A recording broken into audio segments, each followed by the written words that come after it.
Masjid di Surabaya ini jadi rumah untuk kaum muslim dan non-muslim, sediakan makan hingga tidur gratis. Masjid Pemuda Indonesia di Surabaya, Jawa Timur, tengah menjadi sorotan di jagat maya.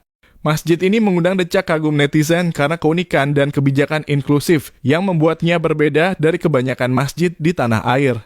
Mengutip dari akun media sosial @vivaj, Masjid Pemuda Indonesia lebih dari sekadar tempat ibadah bagi umat muslim. Berlokasi di Jalan Kali Kepiting, masjid ini menjadi rumah bagi siapa saja yang membutuhkan tempat singgah tanpa memandang latar belakang agama atau suku. Setiap hari Masjid Pemuda Indonesia didatangi ratusan orang dengan berbagai keperluan. Mulai dari beribadah sekadar menggunakan toilet hingga ada yang menumpang tidur. Pendiri dan marbot masjid tersebut tidak pernah melarang atau membatasi siapapun yang ingin masuk.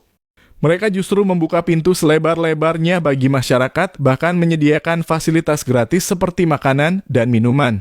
Berikut 7 keistimewaan Masjid Pemuda Indonesia di Surabaya yang membuat netizen takjub. 1. Toilet 24 jam. Di masjid ini ada toilet yang dibuka 24 jam bagi siapapun yang ingin menggunakannya untuk berbagai kebutuhan, mulai dari mandi hingga buang air. Seringkali para pedagang keliling atau kaki lima seperti penjual bakso, warkop, dan lain-lain mengambil air di sini untuk kebutuhannya. Muslim dan selain muslim pun boleh menggunakannya. 2. Tempat istirahat. Di masjid ini, siapapun boleh menumpang istirahat bahkan tidur. Disediakan kasur atau matras empuk bagi mereka yang ingin tidur. Mau tidur di luar masjid boleh dan di dalam masjid pun boleh. Muslim atau non-muslim, kaya atau miskin boleh istirahat di sini. 3. Warung makan gratis. Di masjid ini ada warung makan gratis yang beroperasi dari Senin hingga Sabtu. Ratusan orang makan bersama di sini setiap kali warung dibuka. Semua boleh makan di sini tanpa membedakan agama, ras, suku, usia, dan status sosial. 4. Perlengkapan mandi komplit.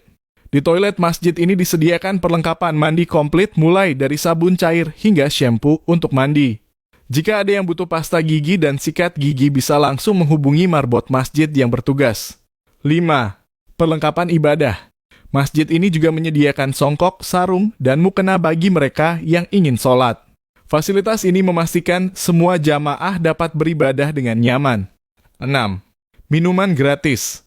Tak hanya itu, masjid ini juga menyediakan air minum, kopi, teh, gula setiap hari. Selama persediaan masih ada, siapapun yang datang dipersilakan menikmatinya. 7. Berbagi dengan cinta. Masjid ini menawarkan banyak cinta, rasa, dan manfaat bagi masyarakat melalui cara-cara yang mulia seperti berbagi. Salah satu contohnya, tim marbot masjid ini kerap berbagi buah pepaya California gratis untuk warga sekitar dan siapapun yang sekadar melintas. Masjid Pemuda Indonesia telah menjadi simbol kebersamaan dan solidaritas. Keberadaannya tidak hanya berfungsi sebagai tempat ibadah, tetapi juga sebagai pusat pelayanan sosial yang memberikan kenyamanan dan bantuan kepada semua kalangan masyarakat. Masjid ini mengajarkan kita tentang pentingnya inklusivitas, berbagi, dan kepedulian terhadap sesama tanpa memandang perbedaan. Keunikan dan kebijakan terbuka yang diterapkan oleh Masjid Pemuda Indonesia menjadi contoh nyata dari nilai-nilai Islam yang rahmatan lil alamin, rahmat bagi seluruh alam. Melalui berbagai fasilitas yang disediakan, masjid ini menunjukkan bahwa tempat ibadah dapat berfungsi sebagai pusat sosial yang inklusif, memberikan manfaat luas bagi masyarakat tanpa memandang latar belakang apapun. Keberadaan masjid ini patut diapresiasi dan dijadikan inspirasi bagi tempat-tempat ibadah lainnya di seluruh Indonesia.